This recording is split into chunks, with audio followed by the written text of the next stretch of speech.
नमस्कार, TV next मराठीमध्ये मी साक्षी. पाहूयात आजची स्पेशल स्टोरी. पहलगाम दहशतवादी हल्ल्याला उत्तर म्हणून भारताने 9 ठिकाणी हल्ले केल्याचा बदला घेण्यासाठी पाकिस्तानने गुरुवारी रात्री 8:15 वाजता जम्मू शहर व अन्य ठिकाणी हल्ले करण्याचा पाकिस्तानचा डाव भारताने उधळून लावला. पाकिस्तानची 8 क्षेपणास्त्रे व सुमारे 50 ड्रोन भारताने पाडले. त्यानंतर भारताने मध्यरात्री पाकच्या अनेक शहरांवर हल्ला केल्याचं वृत्त होतं. परंतु यामध्ये सर्वात महत्वाची आणि मोलाची भूमिका बजावली ती S-400 सुदर्शन चक्राने. पाकिस्तानचा हल्ला रोखण्यासाठी भारताने S-400 क्षेपणास्त्र प्रणालीचा वापर केला.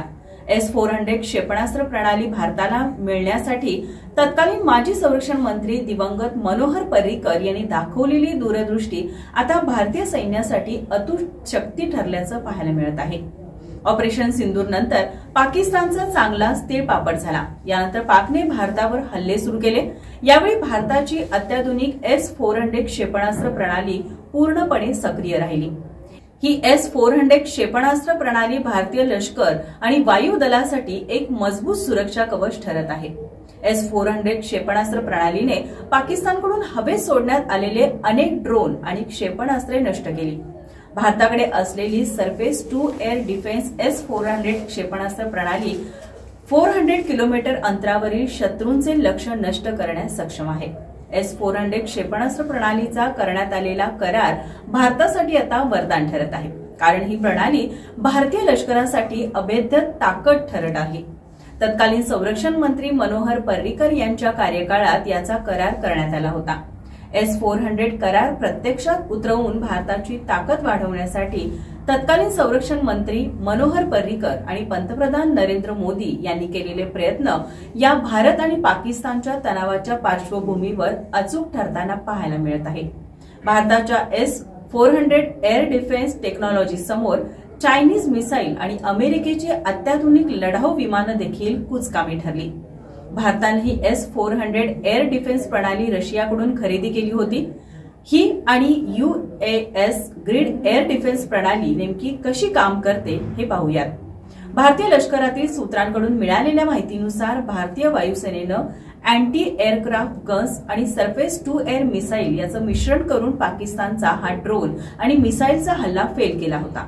याचबरोबर त्याच्या जोडीला UAS ग्रिड डिफेन्स सिस्टीम देखील वापरली.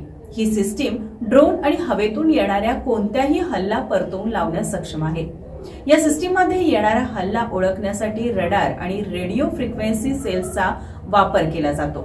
ज्यावेळी ही सिस्टीम येणार हल्ला आयडेंटिफाय करतं, त्यानंतर हा हल्ला रोखण्यासाठी ही सिस्टीम अनेक उपाययोजना करतं.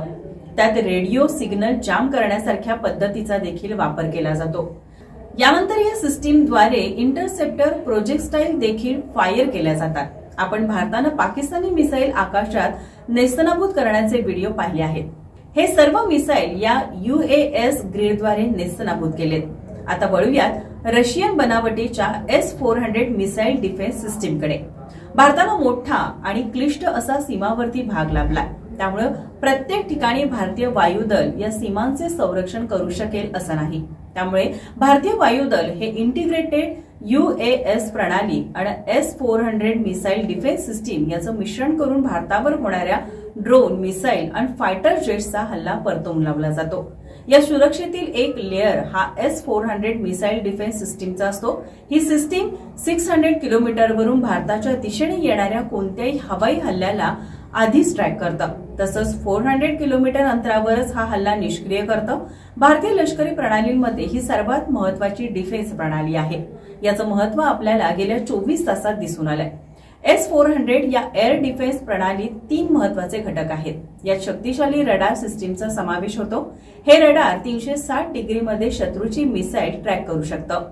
यानंतर मिसाईल इंटरसेप्ट केल्यानंतर पुढचं काम हे कमांड सेंटरचं असतं. याद्वारे शत्रूचा कोणताही हवाई हल्ला परतवून लावला जातो. सध्याची सर्व अत्याधुनिक लढाऊ विमानं पाडण्याची क्षमता S-400 मध्ये आहे. भारतानं ही S-400 सिस्टीम 2018 मध्ये रशियाकडून $5 बिलियन म्हणजे जवळपास 42,000 कोटी खर्चून घेतली होती. भारत एअर डिफेन्स सिस्टीम मध्ये अजून एक स्तर आहे, तो म्हणजे स्मार्क. ही short range surface to air missile काल रात्री पाकिस्तान विरुद्ध अत्यंत उपयोगी ठरली आहे. या शॉर्ट रेंज मिसाईलद्वारेच भारतानं पाकिस्तानची अनेक मिसाईल पाडलीत. या मिसाईलची रेंज ही 12 किलोमीटर इतकी आहे. कमी उंचीवर उडणारी टार्गेट हिट करण्यासाठी ही स्मार्ट मिसाईल अत्यंत प्रभावी आहे. याच मिसाईलचा वापर करून भारतानं पाकिस्तानची ड्रोन जमिनीवर आणली. त्याचबरोबर भारतीय वायुसेना आपलं अवकाश सेव्ह करण्यासाठी स्वदेशी बनावटीची सरफेस टू एअर मिसाईल वापरतं. यात आकाश हे भारतीय बनावटीचं मिसाईल देखील वापरलं जातं. याची रेंज ही 50 किलोमीटर पर्यंत आहे. इस्रायलच्या आयर्न डोम सिस्टमप्रमाणे भारताची आकाश मिसाईल देखील एकाच वेळी अनेक टार्गेट हिट करू शकते. याचबरोबर या सिस्टीममध्ये इलेक्ट्रॉनिक काउंटर मेजर्स हे फीचर देखील आहे. त्यामुळे आपली मिसाईल शत्रूच्या जॅमिंग सिस्टीमला देखील चकवा देऊ शकतात. भारताच्या या सर्व एअर डिफेन्स सिस्टीम एकत्रित काम करून भारताचं अवकाश सुरक्षित करतात. या एअर डिफेन्स सिस्टीमच्या जोडीला भारतीय वायुदलाची लढाऊ विमानं देखील सज्ज असतात. आता वायुदलाच्या ताफ्यात फ्रान्सचं बहुउपयोगी फायटर जेट देखील दाखल झालंय.